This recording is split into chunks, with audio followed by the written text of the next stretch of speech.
Hello दोस्तों, welcome back to my channel. आज मैं आपको उमेश रेड्डी नाम के एक दरिंदे कांस्टेबल की कहानी डिस्कस करने वाला हूँ। ये मामूली सा दिखने वाला कांस्टेबल एक क्रॉस ड्रेसर था। क्रॉस ड्रेसर का मतलब उमेश था तो एक लड़का, लेकिन उसे लड़कियों के कपड़े पहनने का शौक था। पुलिस को उन दिनों जितनी भी लड़कियों की लाशें मिल रही थी, उन लड़कियों की बॉडी पर एक भी कपड़े नहीं थे। पुलिस ने उमेश रेड्डी को जैसे ही पकड़ा और उस पकड़ने के बाद उसकी तलाशी करना शुरू की। उमेश रेड्डी ने अपने कपड़ों के अंदर लड़कियों के अंडरगारमेंट्स पहने हुए थे। पूरे कर्नाटक के अंदर जिन लड़कियों ने छतों पर अपने कपड़े सुखाने के लिए डाले थे, वहां से उन लड़कियों के अंडरगारमेंट्स चोरी होने लगे थे। ये लोगों के घर पर जाकर पता पूछने के बहाने चाकू दिखाकर उन मासूम लड़कियों के साथ बलात्कार करता था। लिटरली ये केस तो काफी बड़ा है, लेकिन इस केस में मेरे साथ एंड तक बने रहिएगा। इस केस को मैं लिमिटेड टाइम के अंदर पूरी डिटेल के साथ एक्सप्लेन करने की कोशिश करूंगा।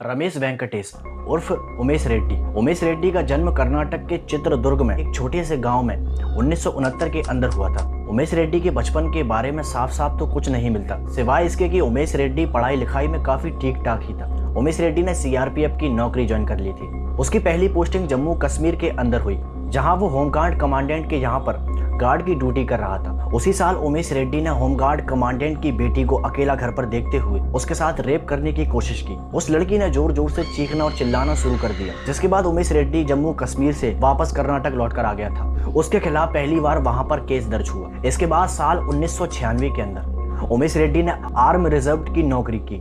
उस नौकरी लगने में भी पुलिस की ढील थी, क्योंकि पुलिस ने उसके पिछले रिकॉर्ड्स नहीं निकाले थे। तो कहीं ना कहीं इस ढील की वजह से उमेश रेड्डी को दोबारा छूट मिल गई। उमेश अपने शिकार को फंसाने के लिए 3 से 4 दिन उस घर की तलाशी लेता था। वो सिर्फ ऐसी महिलाओं को अपना शिकार बनाता था जो घर पे अकेली रहती। उमेश करीबन 9 बजे से लेकर 3 बजे तक के ही बीच में महिलाओं को अपना शिकार बनाता था। जैसे ही वो उन घरों को भांप लेता था, तो उमेश रेड्डी पता पूछने के बहाने उन घरों पर आता था। उन घरों के दरवाजों को बजाता था।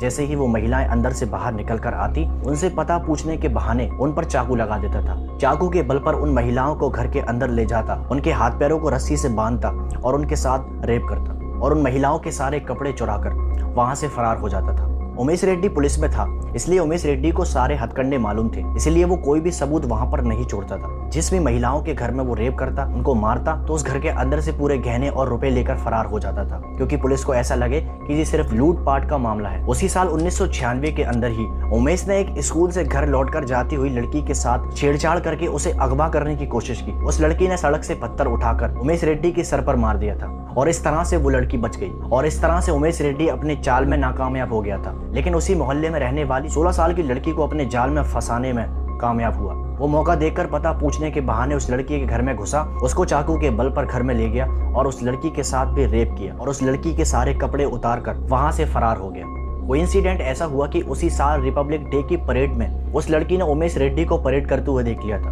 उस लड़की ने उमेश के खिलाफ केस दर्ज कर दिया था। फिर उसके बाद उमेश को गिरफ्तार कर दिया गया और उसे नौकरी से सस्पेंड भी कर दिया गया। मार्च 1997 में कोर्ट के आदेश पर उमेश रेड्डी को वेल्लोर जेल में ट्रांसफर करने के लिए ले जाया जा रहा था, तो उमेश रेड्डी पुलिस वालों को वहां से चकमा देकर फरार हो गया था। उमेश कुछ दिन अंडरग्राउंड रहा और कुछ दिनों बाद इनकम टैक्स ऑफिसर की पत्नी के साथ रेप करने के खिलाफ केस दर्ज हुआ। बस इतने में ही उमेश रेड्डी नहीं रुका। उसी साल अहमदाबाद और बड़ौदा के अंदर उमेश रेड्डी ने कुल 3 महिलाओं के साथ भी ठीक उसी तरह से रेप किया। उमेश रेड्डी की अगली गिरफ्तारी 7 जुलाई 1997 के दिन हुई। पुलिस को खबर मिली कि पूरे इलाकों से जिन जिन लड़कियों ने अपने छतों पर अंडरगारमेंट्स सुखाने के लिए डाले थे, वो अंडरगारमेंट्स छतों से चोरी होने लगे हैं। पुलिस को जैसे ही इसके बारे में सूचना मिली, तो पुलिस ने अपनी सारी टीम चौकन्ना करके वहां पर छुपा दी। उमेश रेड्डी एक छत पर चढ़ा और लड़कियों के अंडरगारमेंट चुरा रहा था। पुलिस ने उमेश रेड्डी को रंगे हाथों वहां से पकड़ ली। जब पुलिस ने उमेश रेड्डी की तलाशी करना शुरू की, लिटरली उमेश रेड्डी उस वक्त भी अपने कपड़ों के अंदर लड़कियों के अंडरगारमेंट्स पहना हुआ था। पूरी जांच पड़ताल के बाद उमेश रेड्डी को पुलिस पूछताछ के लिए ले जा रही थी। रास्ते में ही उमेश रेड्डी ने कोई बहाना बनाया और उमेश रेड्डी पुलिस के चंगलों से एक बार फिर फरार हो गया। इस खबर के बाद पूरी पुलिस प्रशासन पर सभी लोगों ने निंदा जताई। इन खामियों को पुलिस ने उस समय अपनी बातों से दबा दिया था।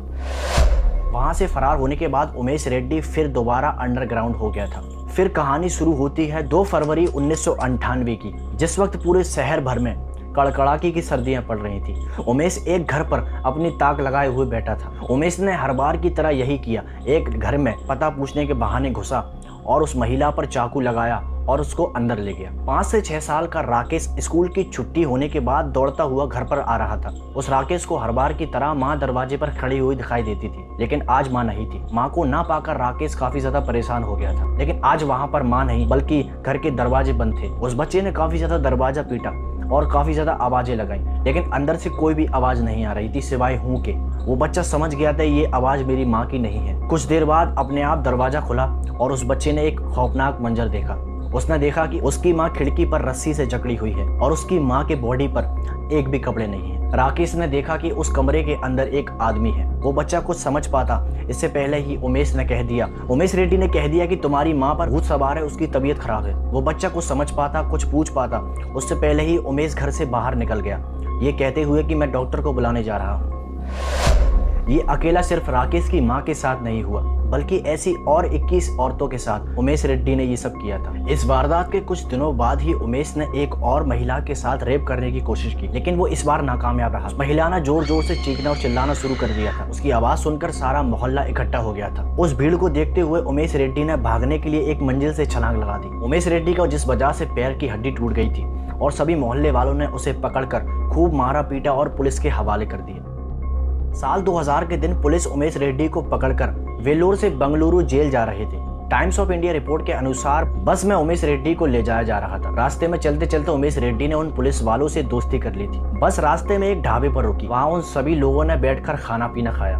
उमेश रेड्डी ने वॉशरूम जाने के बहाने अपनी हथकड़ियां खुलवाई और वहां से चुपके से फरार हो गया। वहां से आकर उसने बड़ौदा और आसपास के सभी इलाकों में बहुत सी औरतों के साथ रेप किया। साल 2000 के अंदर ही उमेश रेड्डी पर कुल उस समय 21 महिलाओं के साथ रेप और उनकी हत्याओं के मामले दर्ज हुए थे, लेकिन पुलिस ने 17 मई 2002 को उमेश रेड्डी को अपनी हिरासत में ले लिया था। उस दिन उमेश ट्रेन पकड़कर बेंगलुरु आ गया था, जहां उसने एक यशवंतपुर पर एक कमरा लिया और वो आसपास की एक दुकान पर कटिंग कराने चला गया था। लौटकर वहां से जैसे ही रूम पर आया तो पुलिस ने उसे वहीं पर धर दबोच लिया। पुलिस ने उमेश रेड्डी को जैसे ही पकड़ा और उसकी छानबीन करना शुरू की तो उसके पास से एक बैग मिला। जब पुलिस ने उस बैग को खोलकर देखा तो उस बैग के अंदर सिर्फ लड़कियों के अंडरगारमेंट्स भरे हुए थे, जिनमें से कुछ साड़ियां भी थी, कुछ ब्लाउज और कुछ चुनरियां भी थी। और खुद उस समय उमेश रेड्डी उन लड़कियों के अंडरगारमेंट्स पहना भी हुआ था। साल 2000 में उमेश ने कर्नाटका, बंगलुरु, अहमदाबाद, बड़ौदा जैसे शहरों को हिलाकर रख दिया था। 26 अक्टूबर 2006 को कोर्ट द्वारा उमेश रेड्डी को फांसी की सजा सुना दी गई थी, जिसे सुप्रीम कोर्ट ने 1 फरवरी 2011 को उमेश रेड्डी की फांसी को भी बरकरार रखा। उमेश रेड्डी पर 21 मामले दर्ज हुए थे, जिसमें से कुल 9 मामले पर कोई सबूत न होने पर उसे 9 मामले में बरी कर दिया गया था। कोर्ट ने उमेश की फांसी की सजा को बदलकर उम्र कैद में तब्दील कर दिया है। मुझे तो उमेश के इतने लेट पकड़े जाने में पुलिस की कहीं ना कहीं ढीलेपन का हाथ लगता है। आपका क्या कहना है इस केस के बारे में? आप मुझे अपनी राय कमेंट सेक्शन में बता सकते हैं। तो बस यहीं तक था ये केस और आपका मेरा ही सफर। अगर आपको ऐसी वीडियोस देखने में इंटरेस्ट है तो आप इस चैनल को जरूर से सब्सक्राइब करके जाएं और बेल आइकन को प्रेस करना ना भूलें, ताकि हमारी आने वाली वीडियो की नोटिफिकेशन आप तक सबसे पहले पहुंच जाए। और इस वीडियो को ज़्यादा से ज़्यादा अपने दोस्तों परिवार में शेयर करें, ताकि ये लोग इन वारदातों के बारे में जान सके और इनसे चौकन्ना हो सके। तब तक के लिए स्टे सेफ, स्टे अलर्ट। जय हिंद।